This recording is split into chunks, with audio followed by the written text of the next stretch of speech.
Hello, I have a question for you. Have you ever thought about something that has an integral part of our lives? You may think about computers, phones, or maybe internet, but today I want you to think about alphabet. Reading and writing is essential part of our lives, but have you ever wondered where does first alphabet came from or how the first letters were created? Today we're gonna find out it. So, to begin, we need to start with the beginning of the writing in general. And it was in the very past, in the ancient times, before Common Era. So, in ancient times, people were engaged in trade, and they need to make notes on what they sell, whom they sell, what they bought, things like that. And for their notes, they use pictures or pictograms like this. And they make pictures on clay tablets like this. This system called cuneiform. They make impressions on the clay tablets. And soon people realize that making pictures on the clay tablets, it takes time and it needs a lot of attention. So they start to simplify pictures. You can see from this they went like this, and as pictures were simplified they lost their original meaning and they became syllabic.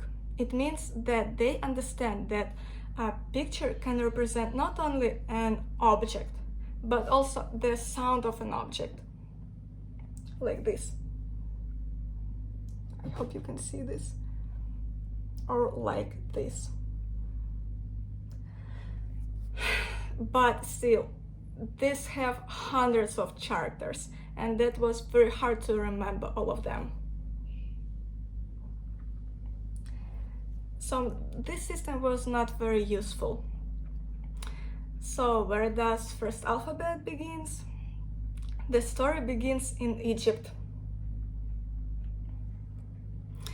Egyptians have some single sound characters in their hieroglyph system, and migratory Semitic tribes noticed that. So they borrowed these characters to write in their language.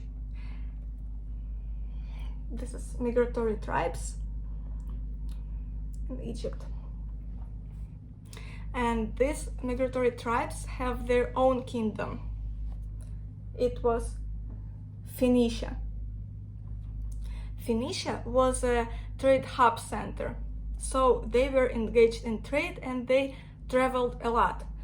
So they figured out that writing in clay tablets were not very useful for them because they need to travel, and can you imagine these clay tablets? They're very hard and you can simply break them.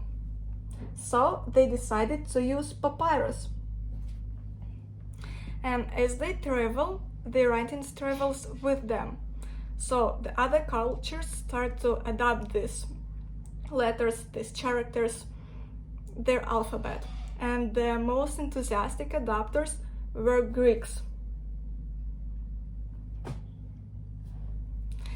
But the interesting thing was that Phoenician alphabet has almost no vowels, like you can see. And Greeks were Indo-European speaking people. They have full of vowels alphabet, speech. So they decided to modify alphabet. They looked at Phoenicians alphabet and found some characters that represent sounds that they don't have in their language. So they just simply took these characters and started to represent them as vowels. And as you can see on the map, Greeks were traveling too, and their alphabet travels all over the world with them, so it spreads all over the world. So this is the basis alphabet that that we use now. This is Greek alphabet. I want you to take a moment and look closely to this alphabet.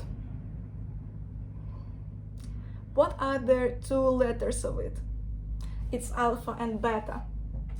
And what do you got when you put them together?